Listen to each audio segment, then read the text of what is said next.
வணக்கம். மாலை நேர செய்திகள். முதலில் தலைப்புச் செய்திகள். அர்ச்சுனாவுக்கு எதிராக மீண்டும் ஒரு வழக்கு. 100 மில்லியன் கோரும் சத்தியமூர்த்தி. முகநூல் காதல். நண்பி வீட்டிற்கு சென்ற சிறுமிக்கு நடந்த அவலம். நாடாளுமன்றில் வெடித்த அர்ச்சுனா எம்பி. சபை முதல்வர் எச்சரிக்கை.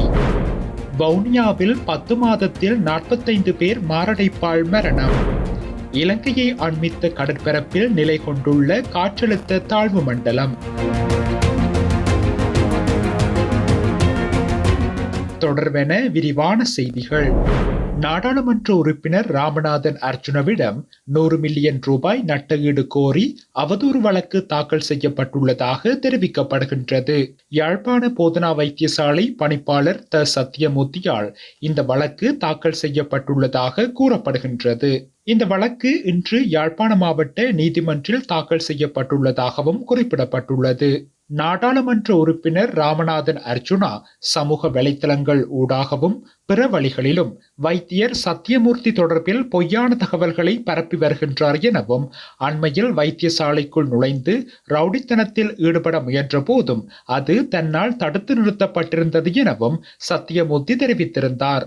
இதன் பின்னர் தன் மீது மோசமான பொய்ப்பிரச்சாரங்களில் அர்ச்சுனா ஈடுபட்டிருந்தார் எனவும் தெரிவித்து சட்டத்தரணி குருபரன் ஊடாக இந்த மான நஷ்ட வழக்கை தாக்கல் செய்துள்ளார். முகநூல் ஊடாக அறிமுகமான 17 வயதுடைய சிறுமியை பாலியல் பலாத்காரம் செய்த இளைஞன் புத்தள போலீசாரால் நேற்றைய தினம் கைது செய்யப்பட்டுள்ளார். புத்தள பிரதேசத்தைச் சேர்ந்த 17 வயதுடைய சிறுமியொருவர் படல்கும்புரை பிரதேசத்தைச் சேர்ந்த 19 வயதுடைய இளைஞனை கடந்த ஒரு மாதத்திற்கு முன்னர் முகநூல் ஊடாக அறிந்து கொண்டு அவருடன் காதல் உறவில் ஈடுபட்டுள்ளார். குறித்த சிறுமி கடந்த 16ஆம் திகதி தனது நண்பியின் வீட்டிற்கு சென்ற நிலையில் காதலனையும் சந்தித்துள்ளார். அதன் பின்னர் காதலனான இளைஞன் சிறுமியை வீட்டில் விடுவதாக கூறி முச்சக்கர வண்டியில் அழைத்து சென்று புத்தள வீதியில் உள்ள தேக்குமரக்காட்டுக்கு அருகில் முச்சக்கர வண்டியை நிறுத்தி வலுக்கட்டாயமாக சிறுமியை பாலியல் பலாத்காரம் செய்துள்ளார். இது தொடர்பில் பாதிக்கப்பட்ட சிறுமி தாய் தந்தையிடம் தெரிவித்ததை அடுத்து அவர்கள் போலீஸ் நிலையத்தில் முறைப்பாடு செய்துள்ளனர். முறைப்பாட்டிற்கமைய சந்தேக நபர் கைது செய்யப்பட்டுள்ளதுடன் சிறுமி வைத்திய பரிசோதனைக்காக மொனராகலை மாவட்ட பொது வைத்தியசாலையில் அனுமதிக்கப்பட்டுள்ளார். நாடாளுமன்றத்தில் இன்றைய தினம் உரையாற்றிய யாழ் மாவட்ட சுயேட்சை எம்பி ராமநாதன் அர்ச்சுனா சபையில் காட்டமாக கருத்துக்களை முன்வைத்ததால் சபாநாயகரால் எச்சரிக்கப்பட்டதாக தெரிவிக்கப்பட்டுள்ளது. அத்தோடு யாழ் போதனா வைத்தியசாலை வைத்தியர் சத்தியமூர்த்தியை யாழ் போதனா வைத்தியசாலை பொறுப்புகளில் இருந்து அகற்றுமாறு நாடாளுமன்ற உறுப்பினர் ராமநாதன் அர்ச்சுனா நாடாளுமன்றத்தில் இன்று கோரிக்கை விடுத்துள்ளார். இதன்போது மேலும் தெரிவித்த அவர், யாழ் போதனா வைத்தியசாலையில் 3 வருடங்களுக்கு முன்னர் எந்தவித ஒப்பந்தங்களும் இன்றி 170 இளைஞர் யுவதிகள் சேவையாளர்கள் வேலைக்கு அமர்த்தப்பட்டுள்ளனர். அவர்களுக்கு 10,000 ரூபாய் சம்பளம் ஒதுக்கப்படும் என தெரிவித்திருந்த நிலையில் குறித்த தொகை 5 மாதங்களே வழங்கப்பட்டிருந்தது. இது ஒரு மிலேச்சத்தனமான குற்றம் என்றும் அர்ச்சுனா எம்பி குறிப்பிட்டுள்ளார். அது தொடர்பில் போராட்டத்தில் ஈடுபட்ட பணியாட்களுக்கு சுகாதார அமைச்சர் வாய்மொழி மூலம் வாக்குறுதிகளை வழங்கியிருந்துள்ளார். இதையடுத்து போராட்டத்தில் ஈடுபட்ட பணியாட்கள் வைத்தியசாலை சென்ற போது வைத்தியசாலை பணிப்பாளர் தங்கமுத்து சத்தியமூர்த்தியால் மிலேச்சத்தனமாக மிரட்டப்பட்டதுடன் காவலாளிகளால் வெளியேற்றப்பட்டதாகவும் அர்ச்சுனா தெரிவித்துள்ளார். அதன்போது அவர்கள் என்னுடன் தொடர்பு கொண்டு தீர்வினை பெற்றுத் தருமாறு கோரிக்கை விடுத்திருந்தனர். அதற்கமைய தான் நாடாளுமன்ற உறுப்பினர் என்ற அடிப்படையில் வைத்தியசாலைக்கு சென்ற போது வைத்தியர் சத்தியமூர்த்தி தன்னை தரம் குறைவாக நடத்தி அவரின் அறிவுறுத்தலின்படி காவலாளி மற்றும் போலீசார் மூலமாக வெளியேற்றினார் எனவும் அர்ச்சுனா தெரிவித்துள்ளார். அது குறித்து தனக்கு எதிராக வழக்கும் பதியப்பட்டுள்ளதாகவும் இதுவரை தனக்கு எதிராக 19 வழக்குகள் உள்ளதாகவும் தமிழர்களுக்காக நெஞ்சில் சூடு வாங்கவும் தயார் எனவும் அவர் குறிப்பிட்டுள்ளார்.